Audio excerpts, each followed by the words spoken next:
तो शुरू करते हैं सीटेट के लिए साइकोलॉजी सब्जेक्ट के पेडागोजी के 10 इम्पोर्टेंट क्वेश्चन।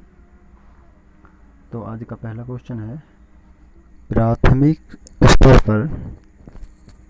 स्तर पर गणित की अच्छी पाठ्य पुस्तक में, यानी कि जो प्राथमिक स्तर है पहली से 5वीं तक, उस पर जो गणित की पाठ्य पुस्तक होनी चाहिए, उसमें एक अच्छी पाठ्य पुस्तक के लिए क्या ज़रूरी है।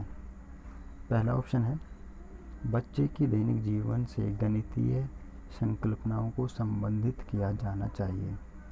दूसरा ऑप्शन है, बहुत सारे प्रश्न अभ्यास के लिए दिए जाने चाहिए। तीसरा ऑप्शन है, रंगीन चित्र होने चाहिए।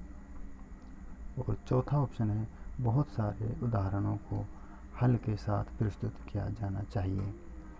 तो राइट आंसर है फर्स्ट, बच्चे की दैनिक जीवन से गणितीय संकल्पनाओं को संबंधित किया जाना चाहिए। एक गणित की अच्छी पाठ्य पुस्तक वही है जिसमें बच्चे की जो दैनिक जीवन से जुड़ी हुई जो गतिविधियां हैं, बच्चे जो करते हैं, उनके कल्पनाओं को गणित के साथ जुड़ी हुई जिसमें हो, वही अच्छी पाठ्य पुस्तक है प्राथमिक स्तर के लिए।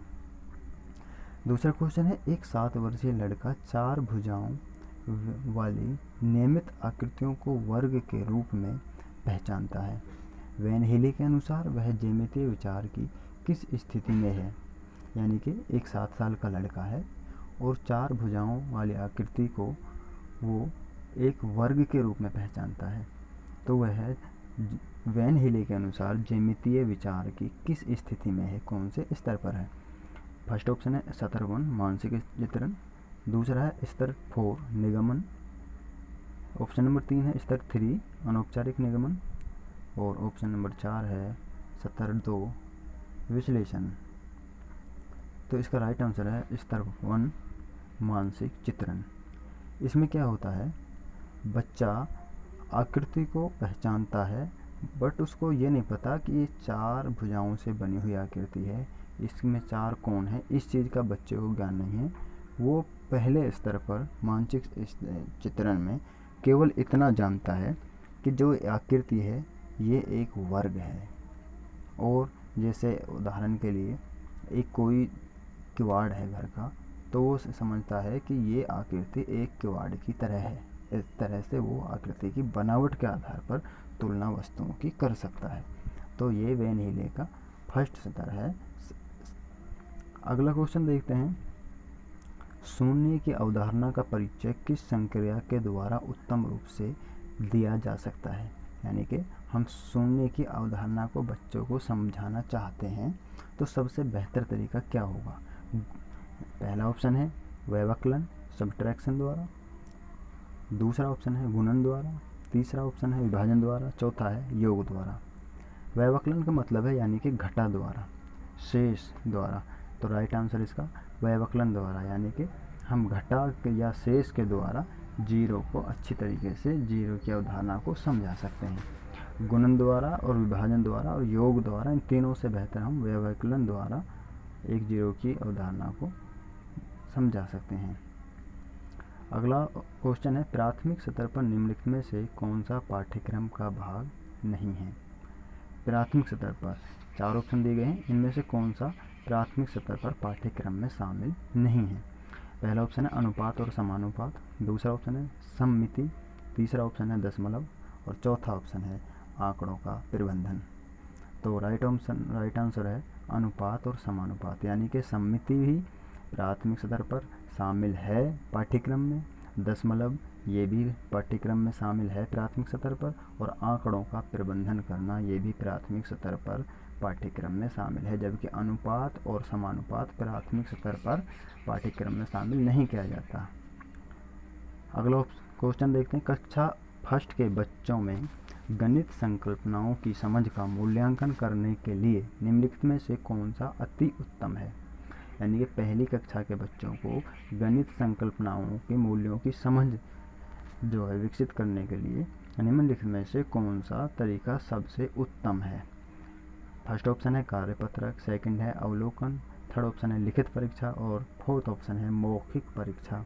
तो राइट आंसर है अवलोकन करना, यानी कि पहली कक्षा के बच्चों में गणितीय संकल्पनाओं की समझ का मूल्यांकन करने के लिए, यानी कि हम बच्चों का, पहली कक्षा के बच्चों का मूल्यांकन करना चाहते हैं कि गणित की संकल्पनाएं उसमें एक तरीके से कि गणित का एक तरीके से टेस्ट लेना चाहते हैं हम उनका, तो सबसे बेहतर जो मूल्यांकन करने का तरीका वो अवलोकन करना होगा, यानी कि हम बच्चे को करते हुए देखेंगे, बैठ करके उसका अवलोकन करेंगे।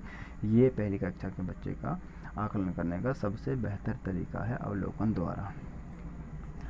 छठा क्वेश्चन है, अशिक्षित दुकानदार द्वारा उपयोग किए जाने वाले गणित, यानी एक दुकानदार है वो अपने सामान खरीदने बेचने में गणित का प्रयोग करता है, वह हिसाब लगाता है, तो उसका जो दुकानदार का जो गणित है उसके बारे में नीचे 4 ऑप्शन दिए गए हैं, तो उसको कक्षा के साथ हम कैसे जोड़ के देख सकते हैं।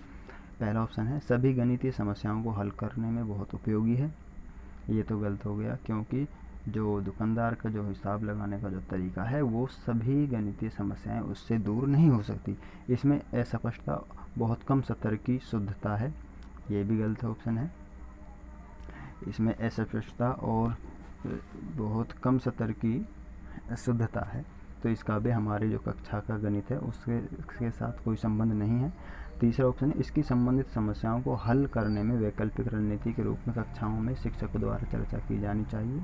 ये इसका राइट आंसर है, यानी कि इसको हम पाठ्यक्रम में शामिल नहीं कर सकते, बट इसकी एक वैकल्पिक रणनीति के तौर पर एक शिक्षक को अपनी कक्षा में इसकी एक चर्चा के तौर पर इसको शामिल करना चाहिए। चौथा ऑप्शन है, गणित कक्षा में उपयोगी नहीं है। ऐसा नहीं है कि उपयोगी नहीं है, क्योंकि जब हम वैकल्पिक रूप में जब इसकी कक्षा में चर्चा करेंगे तो इसका कुछ ना कुछ बच्चों को लिए फ़ायदा इसका अवश्य होगा। तो अगला क्वेश्चन देखते हैं, एक शिक्षक को गणित कक्षा में बच्चों के एक विषम समूह को कैसे संभालना चाहिए।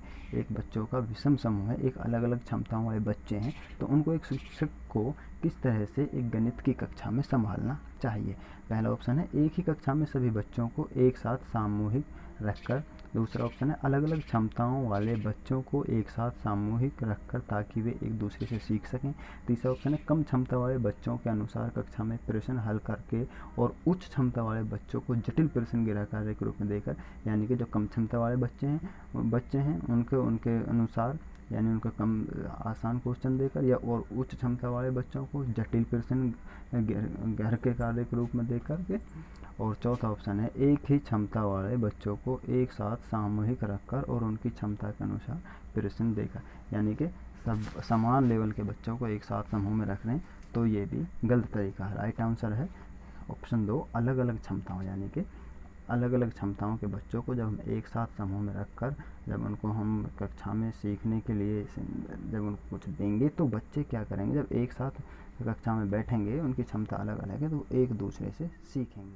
8वां क्वेश्चन है, गणित में सीखने के प्रतिफल इसलिए विकसित किए गए हैं ताकि, यानी कि गणित में सीखने के प्रतिफल, यानी एक तरीके से टेस्ट कह सकते हैं, या फिर हम मूल्यांकन आकलन कह सकते हैं, ये किस लिए विकसित किए गए हैं गणित में।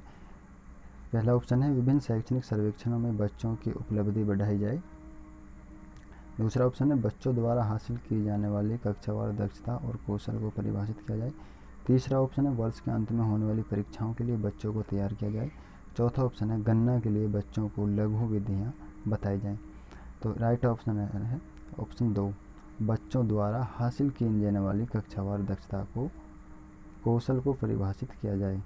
यानी इसमें क्या है कि जब बच्चों ने जो चीज़ें हासिल की हैं और उनका जब प्रतिफल करते हैं, आकलन करते हैं, मूल्यांकन करते हैं, और उनको जब एक परिभाषित करते हैं, परिभाषा का मतलब होता है एज इट इज चीज़ें, यानी बच्चे ने जितना सीखा इतना सेम टू सेम उसको परिभाषित करना, तो उसके आधार पर हम बच्चों को एक तरीके से आगे की योजना हम बच्चे के बारे में बना सकते हैं। बच्चे को आगे किस तरह से सिखाना है, किस तरह से क्या करना है, इस चीज़ के बारे में योजना हम बना सकते हैं।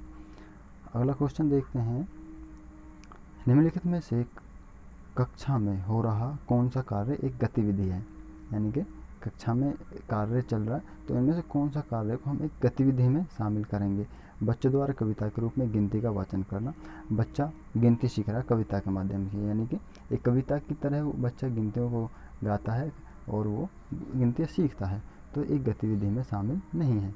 दूसरा है, बच्चों द्वारा सैंपल से नकल करना, श्यामपट्ट पे यानी ब्लैक बोर्ड पे जो कुछ लिखा हुआ है बच्चा उस पे से ब्लैक बोर्ड से देख देख के नकल करके लिखता है या फिर देख करके पढ़ता है, तो ये भी गतिविधि में शामिल नहीं है। तीसरा है बच्चों का अन्वेषण में लगना, ये गतिविधि में शामिल है। अन्वेषण का मतलब होता है खोज, यानी बच्चा किसी चीज़ की खोज में लगा हुआ है, तो वो बच्चा क्या कर रहा है, वो गतिविधि कर रहा है, तो ये गतिविधि में शामिल है। जबकि चौथा ऑप्शन देखते हैं, शिक्षक समझाते हैं कि प्रश्न कैसे हल करें, यानी कि शिक्षक बच्चों को बता रहा है कि एक क्वेश्चन है कोई, उसको कैसे हल करना है, उसका तरीका बता रहा है, तो ये भी गतिविधि में शामिल नहीं है।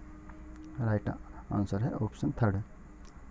फाइनल आज जिसका 10वां क्वेश्चन है, बच्चों के बीच गिनती के कौशल को विकसित करने के लिए, यानी कि बच्चों को गिनती सीखने के कौशल को विकसित करना चाहते हैं, यानी बच्चा गिनती जो सीखेगा उसको किस तरीके से बच्चा सीखेगा, इस कौशल को हमको बच्चों में विकसित करना है। तो निम्न में से कौन सा पूर्ण संख्या उदाहरण के रूप में सीखने के लिए आवश्यक नहीं है, इसके काम के लिए कौन सा आवश्यक नहीं है, क्रमबद्धता। तो ये तो आवश्यक है, क्योंकि क्रम से गिनती सीखेगा तो ही कौशल विकसित होगा, यानी 1 के बाद 2 के बाद 3 के बाद 1 क्रम से, ठीक है, ये तो है। दूसरा, संख्या नाम यादृच्छिक रूप से पढ़ना, यानी कि बगैर देखे वो संख्या के नाम को बच्चा एक तरीके से पढ़ रहा है, यानी कि रटने वाली बात हो गई, तो ये गलत है। तीसरा देखते हैं, समूह बनाना, यानी कि समूह बनाना इकट्ठा करना, यानी एक समूह बना दिया 11, 21, 31 का, इस तरह से एक समूह बना दिया, तो ये भी एक तरीका है गिनती कौशल को विकसित करने का।